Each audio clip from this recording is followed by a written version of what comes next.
Good morning and greetings. This is, once again, the Innovation Up Close program coming to you by Care Voice Radio Network. And of course, I am your host, Mr. Leroy Tyler. It is my pleasure to be here and be with you this morning. And I have another interesting interview concerning innovation that we're pleased to present to the audience. We have a guest by the name of Ms. Jan Minnis. She's connected with Sukyo Mahikari.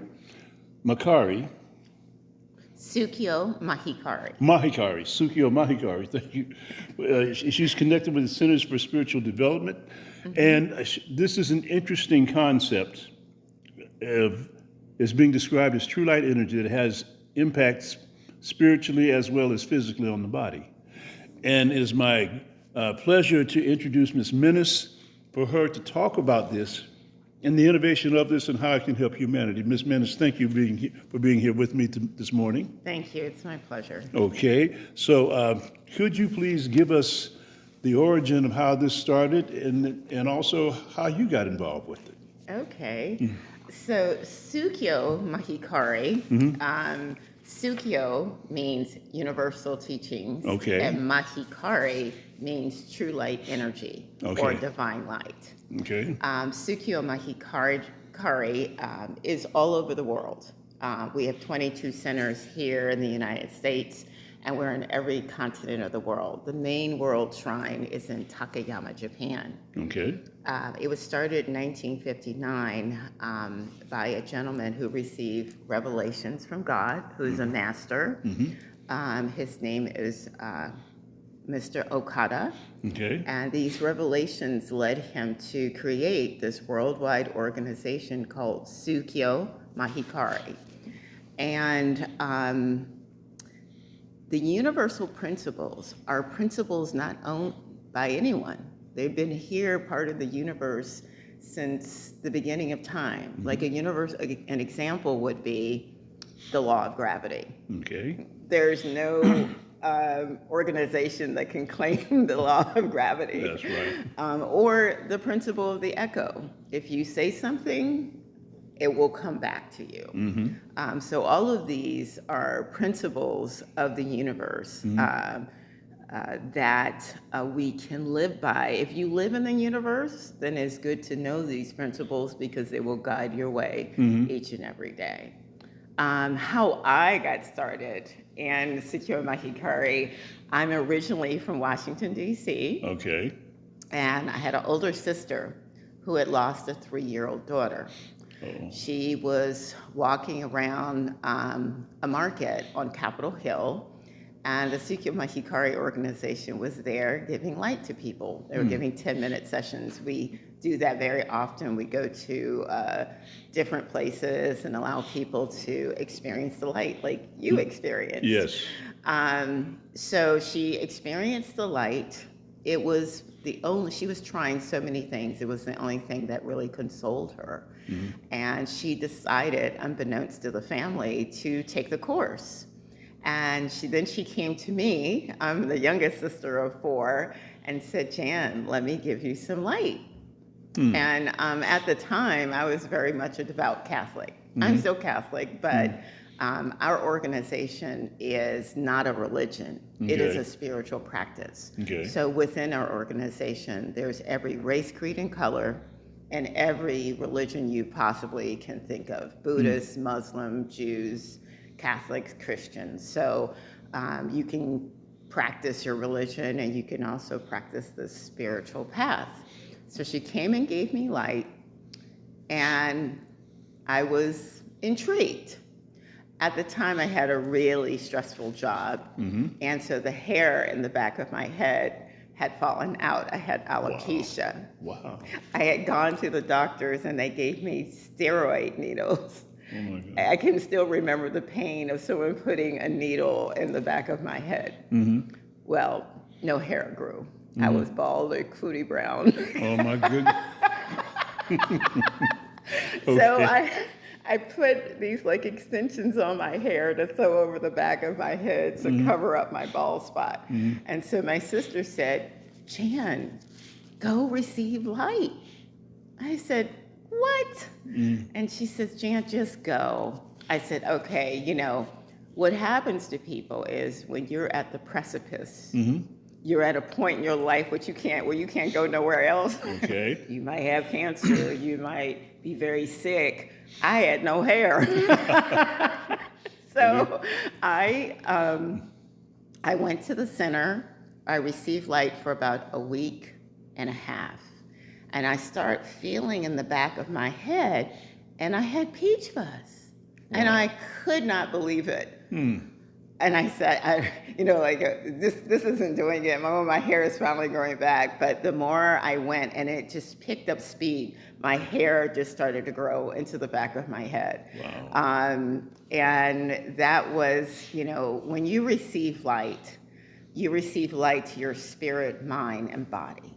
So the light affects all aspects of your life. It's not just like some people compare us to Reiki, but we're not healing a specific area. We are focused on all aspects of your life. So when you're receiving light, this is about your relationship with the Creator God. The light is coming through us, and as we radiate this light erases negativity, changes our frequency and our vibration. So when you change inside, everything around you changes. So different things start to happen to you in your life because inside of you, your frequency has changed. Now that's an interesting concept right there. The world is now coming into the knowledge of the process of frequency. As it relates to plant life or things that are around it, everything has a frequency, and it's interesting now we're finding out how it is necessary to be able to utilize that to help us to be where we should be in our best self. Now the thing that I'm wondering about is, how is it, you said spirit, mind, and body. Could you itemize, point those three areas? How is doing that? What is the process that is going forward or happening while that's doing that to those three areas of the human being?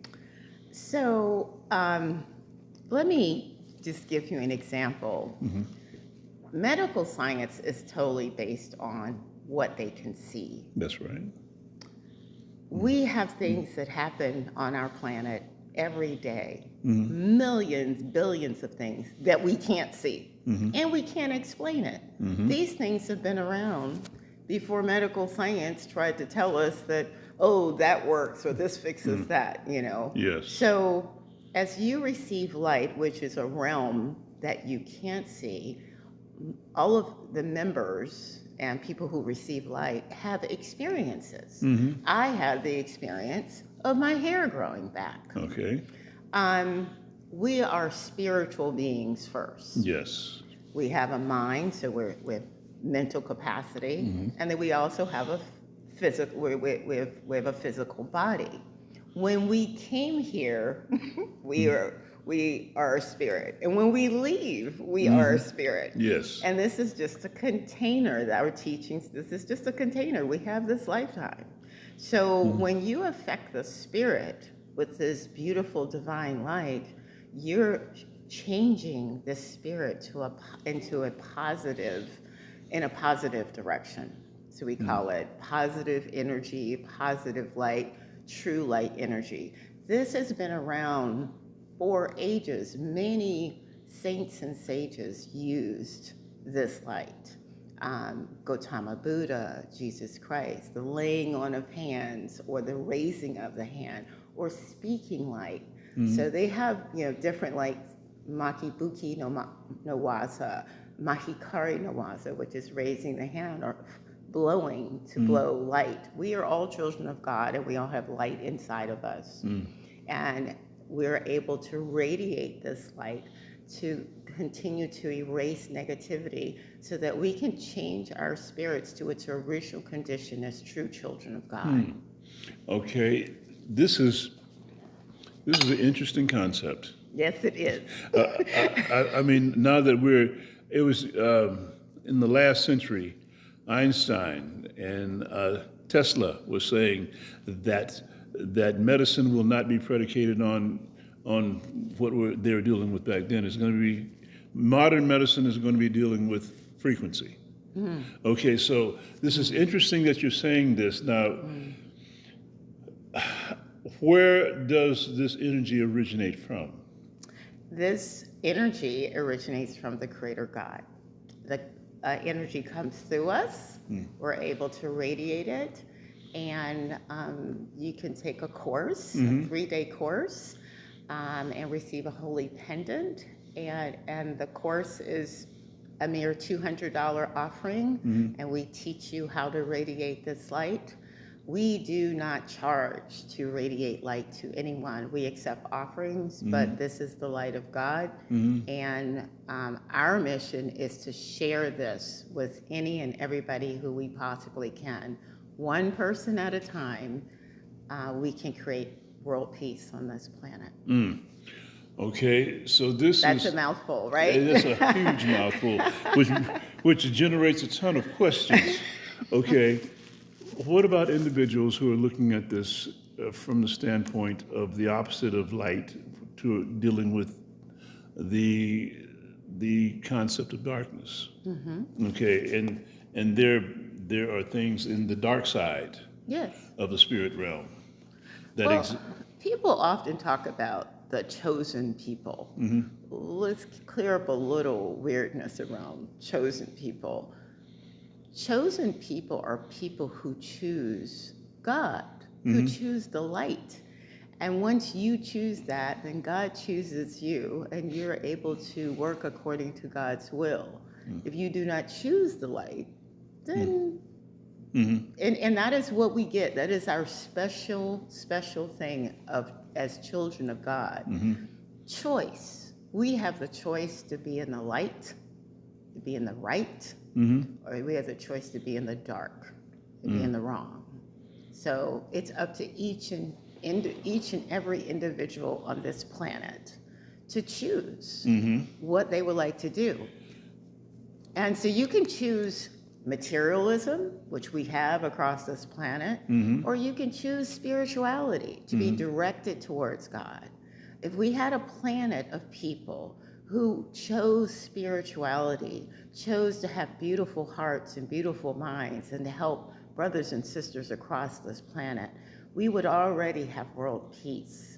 People need to choose to be spiritual beings and not be choosing materials, which are impermanent. That's one of the laws of the universe. Okay. Nothing lasts forever. Yes. So if you know that, then you can accumulate as many materials as possible, but it's not going to last forever. You can't take it with you. You can't take it with you. That's right. Okay, so then this begs the question or the consideration of what is the most spiritual thing or the most important thing we should be going after while we're in this body, because we're not going to be here forever. That's right. And so what is most important that we achieve and acquire while we're here?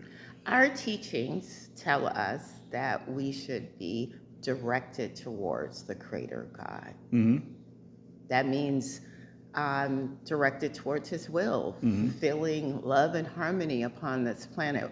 We all came here from one being. I think we all can agree to that. The origin is one, and we're all brothers and sisters. Yes. Yet we're all divided by divisiveness of materials and color and background. Yet, if we all focused on being one family under one planet, we would really solve world peace. So the problem is that we do not focus on that. We keep focusing on materials. And as you can tell, our world is on fire. Yes, it is. It is burning everywhere.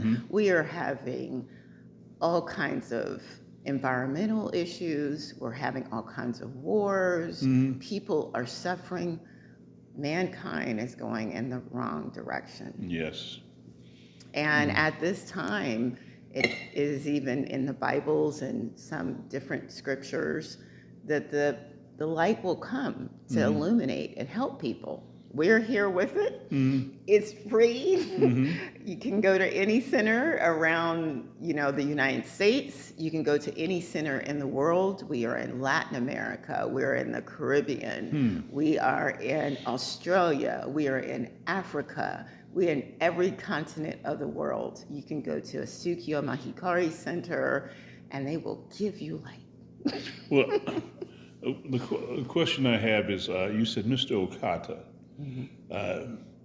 started this back in 1959. Yes. Okay, who was he? Where did he come from? And how was this? What was the reaction like when he started teaching this? Wow, that's a really huge question. As a member, I'm answering the question. I probably won't do a very good job of answering, but I will do my best. Okay. We like to call him Oshinushi-sama or Sukunishi-sama. He is our first master. He was born, came up in the military, had a problem with his back, and was told he was actually going to die. He was an incredible businessman. He had 3 different companies, so he learned about and had lots of experience with business. And we believe he was chosen by God to receive these revelations. Mr. Okada he was actually going to take his life, but he decided not to. He was down on his luck. And there was a dog in the street, and he heard a voice that said, "Raise your hand." And when he raised his hand, the dog that was sick came to life and ran home to its owners. He went to the owner's house, and the owners helped him because he wasn't doing very well. He decided not to take his life. And he began to raise his hand because a voice told him to raise his hand. And he began to give light to different people. And that's the abridged version of, he created a worldwide organization starting out of Japan into Europe, then into Latin America, North America, and there are over millions of members today. Millions of members today, all giving light. Okay, so you said by... And I hope I did justice by telling that story. Okay, well, it sounds good to me because this is all we know is what you're telling us. Yes. But it sounds interesting. Okay, so at the time he stretched his hand out towards that dog, and the dog had a reaction. Yes, and the dog was basically dying, and when he gave it life, the dog got up and ran home to its masters. And they were trying to figure out who helped their dog, and they invited him in. They had a conversation, and they helped him out. And I don't know all the details of of what happened after that, but he began to give more and more people light. He established the Sukyo Mahikari organization. He eventually passed on and handed it over to his daughter, Keishu Okada, and then from Keishu Okada built a number of shrines in Takayama, Japan, and did incredible work. She even created 3 books that we use every day called the 3 Great Virtues. Gratitude, acceptance of the will of God, and humility, which are just, oh my God, just phenomenal books, great virtues that everybody can live by. And then the 3rd master is Seishin Okada. I think I'm saying that right. Or Koyo Okada. And he is the current master. He is the current Oshinushi-sama, the master of Sukyo Mahikari. And he actually came just last year to the United States. It was our 50th anniversary, 50 years that the light and teachings have been in the United States. What are some of the most dramatic representations of change that have happened with people who receive the light? Oh my gosh. Give us a handful of them that you know of. Okay, so Sukyo Mahikari produces a international journal. There's one for Latin America, there's one for Japan, we have one in the United States. And in those journals, every month are tons of stories from everyday members, just like me, who have a story about a miracle, about a change that happened in their lives. We've had one of the biggest, now this, people are probably gonna go, no, you're kidding. So people have been cured of cancer, ailments, have had all kind of close calls, incredible stories. So I invite you to, go out to our website, sukyomahikari.org. You can get the journal and read some of the stories. But one of the most incredible stories that was ever told is one out of Africa. Oh, really? Okay. Yes, a woman was protecting, I think, 2 small children. The guy raised his gun and shot her, and it hit her divine pendant, which we wear, and the bullet bounced off the pendant. She fell back and she got up, and you could see kind of a burnt hole in a little dent on her pendant, but she did not die. The bullet did not puncture her body. And to this day, it's in our museum in Takayama, Japan, at the Hikaru Museum. So that's probably one of the most amazing miracles we all are aware of. My personal miracles, my youngest son fell down the steps and hit his head and tore his eye. I'm going to give you the abridged version of it. He went to the hospital. I gave him light. We had a doshi that came. A doshi is a minister of Mahikari who's been taught to give light, came to the United States, also gave him light while he was in the hospital. Well, he had to have neurological surgery because he broke 3 bones across his forehead. And then he also tore his eyelid and affected his eye. We did not know if he was going to be able to see. So they thought they would take care of the biggest problem first, the neurological work. He had that surgery, and we had to wait maybe a couple of weeks. In the meantime, I gave light to his eye. I gave light from the back, sending the light from the back of his head through his eye. And we had surgery. He was only in the surgery for about 5 minutes. Wow. This was at Children's Hospital in Washington, D.C. And the doctor's name is Dr. Miller. She came out and she said, "What did you do to his eye?" And I said, "Excuse me?" Well, I have a holistic practice. I tried to explain. She said, "Were you holding a flashlight up to his eye?" And I said, "No, I radiate positive energy to the back of his eye." Well, she says, "I have an x-ray, a proof that this eye did not look like this, and it is now healed." And so she says, "Well, every month we have strange cases. And this month I will use the case of your son as one of my cases." Wow. So my son's eye was taken care of by the light. And so amazing things have happened in Sukyo Mahikari all over the world.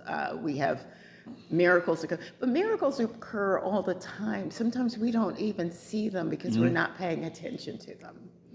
The way we may change very slowly over time and not even realizing. Why isn't it we're not realizing or cognizant of what's going on then? Well, it goes back to what we call 2 wheels of the cart.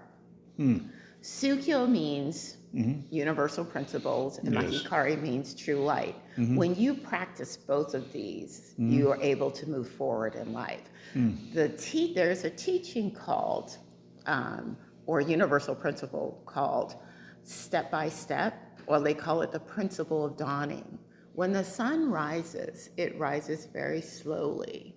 It doesn't rise immediately. Yes. So that's what happens a lot of times to us, and we don't even realize Wow. it's really happened. Yes. And so that principle is in effect, full effect. All the principles are in full effect all day, all the time. And if you understand the principles of the universe and you practice the art of true light, this is very elevating for you in your life, for your spirit, mind, and body. What are the individuals that you're all over the world now? Which individuals has been seen down through the years are the ones that are more likely to accept this concept?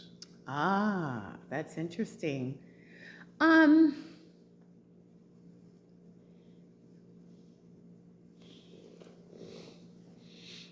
We've seen people in every country accept these principles.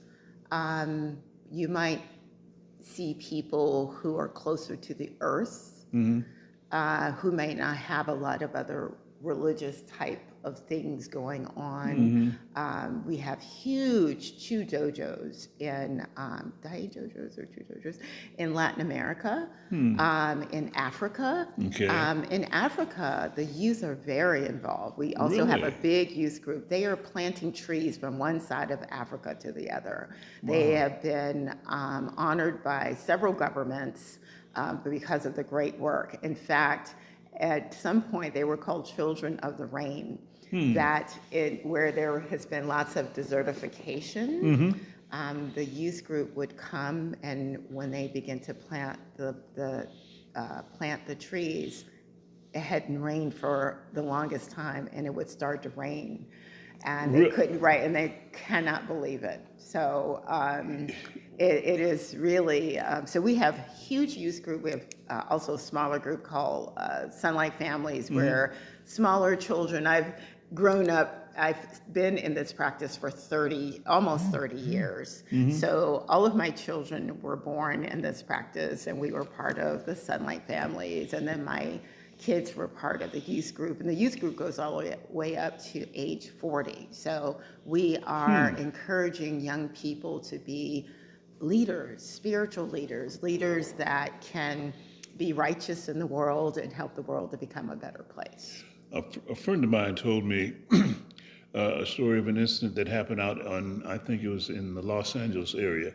There's a lot of, one part of that area, I forgot where it was, but there was unusually high crime, a lot of things that were negative crime, assaults, robberies.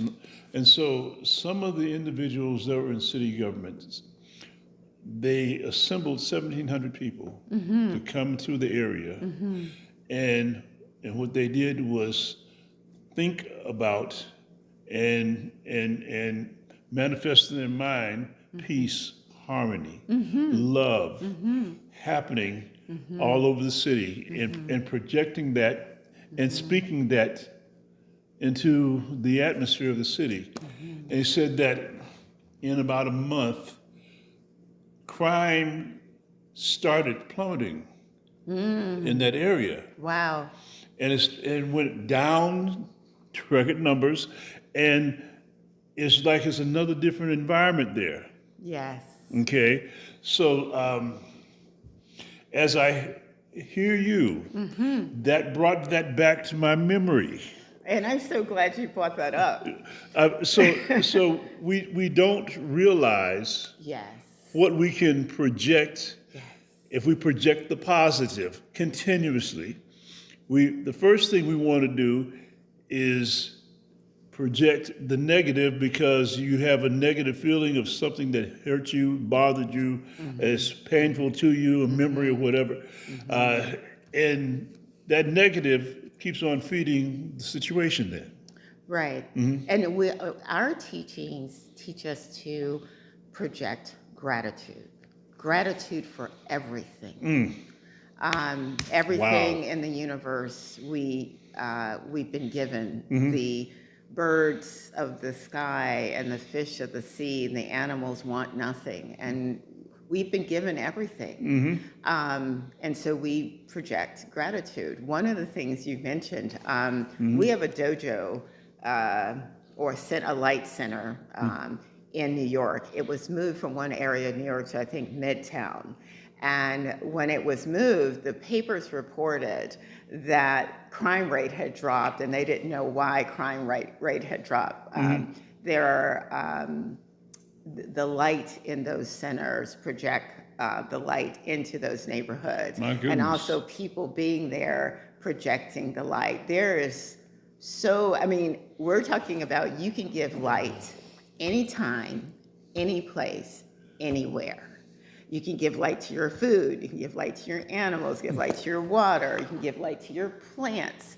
We have a Yoko garden out back where our vegetables have a tendency to grow a lot bigger because of the light, and and they're full of light energy. You can give light to your home, you can give light to traffic, reducing, accidents. If everybody raised their hand in this world and was projecting light, we would overcome so many things. Relationships too. Physical injuries. Businesses. That's right, all of it. But the key here is it has to be aligned with the will of God. Yes. You cannot decide what you want to do because God's will is almighty. Yes. Okay. Ms. Minnis, I say this all the time. You have somebody that has an interesting concept, interesting story to tell.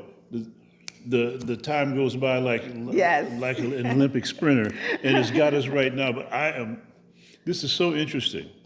What I would like to do, I would like to soon have another interview with you to talk about what are your plans for dealing with things here in the metro Atlanta area. There's a number of things that are going on, and also at your church, I noticed there's a number of things that the Pastor Jack, Bishop Jack Bomar, that he's interested in dealing with change. Okay. Now, Bishop Jack is at Hillside International Truth Center. This is a place that we go to give his members light. That is not our. We don't have a church. We have what's called a center or a dojo. A dojo is a spiritual place of learning where we practice light 7 days a week. Anybody can come anytime and receive a 50-minute session. We only accept offerings. There is no charge to receive light. Okay. All right. Well, I would like to get back with you. Okay. And to discuss this, because I think there's some things I want to share with you when we go off air, but there's things that we want to do, and I can see that this would be in line also with the issue of coming together in continuity and working together, because there's so many things that need to be changed. And but I want to say thank you for your time. Thank you so much for allowing me to talk about the light. It is my passion in my life. I appreciate it. I'm interested in hearing what you have to say. And thank you for your time being here with us. And to our listening audience, we hope you have enjoyed hearing about this and hearing about the concept. Anything that's positive that can make things positive in this world, we need to take a look at it strongly. And we thank you for your time also, and look forward to being with you again on next week. You all have a blessed day and a blessed week. Thank you very much. Thank you.